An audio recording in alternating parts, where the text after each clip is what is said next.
Good morning and welcome. My name is Jose Molina, and joining me is Lilia, and we represent the Cubersation team. So what is Cubersation?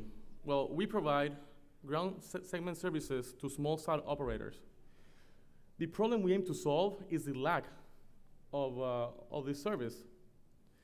We plan to buy and install a network of ground segments stations and to enable our customers to connect to their satellites, to communicate with the satellites anywhere, anytime, using a software that we're currently developing.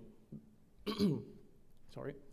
So currently, we have an agreement with ISU to use their ground station for testing our system, and we look forward to collaborate with other universities to expand our network.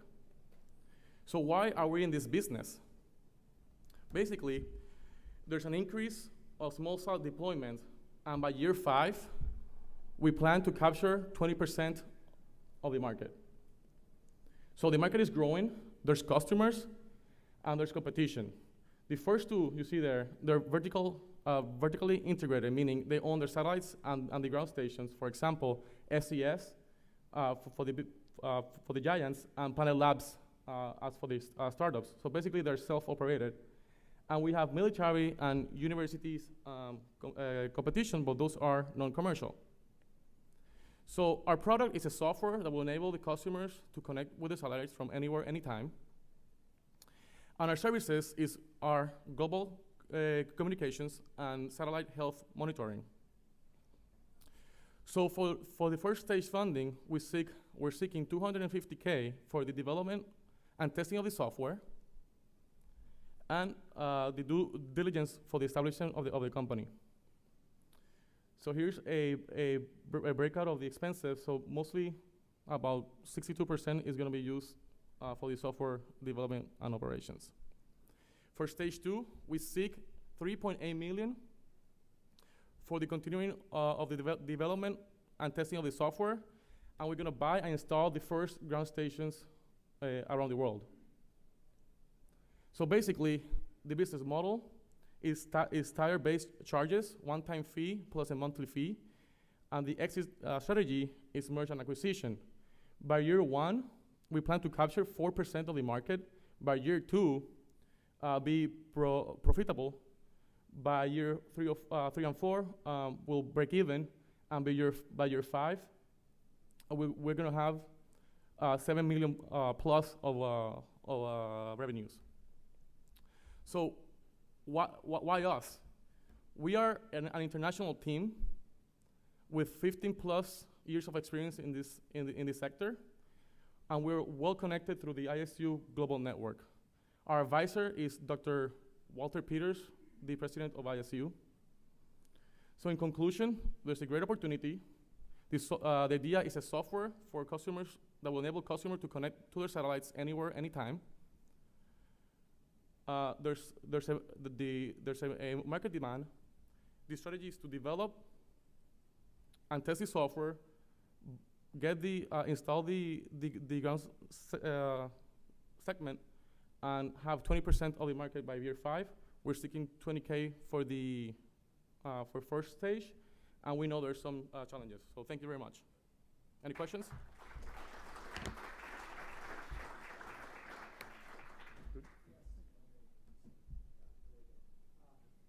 So no need for a real long answer here. It's kind of a technical question, but I'm assuming there's no standard protocol here. So you've got physical layer and kind of data link layer. Do you have to have some sort of an upfront NRE agreement with each satellite company, and then you basically design some sort of software-defined radio for each system and then go from there? How does that work? So we're not looking into the protocol. Each company will own that. You know, we'll provide the communications service only.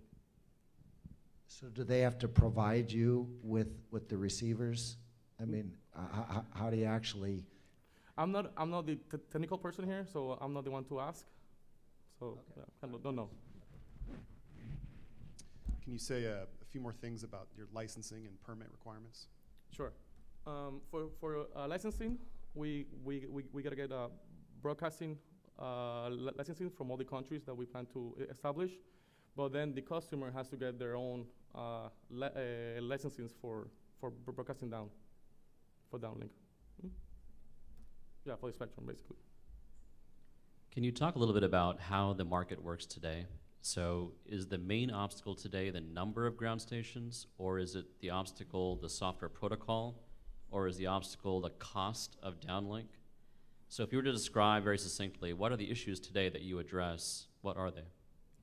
Well, basically, there's a lack of this service for this market.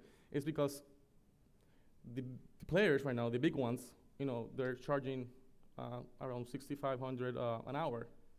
They cannot afford that. So that's one. But like, for example, Planet Labs, they can repurpose their stations to service this market if they wish to. So this could be a risk for us or an opportunity to collaborate with them.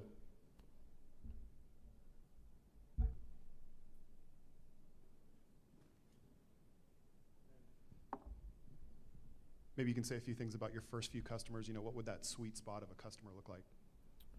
Well, first of all, we gotta test our system. So our first customers are gonna be the ones that they're gonna be with us since the beginning. So probably we haven't, we have Planet Labs, Nano satisfied, and sorry about this. Let me look for it. Daria Aerospace, Planet IQ, Geoptics. So it's just knock on the door, say, hey, what are your needs? Can we work together?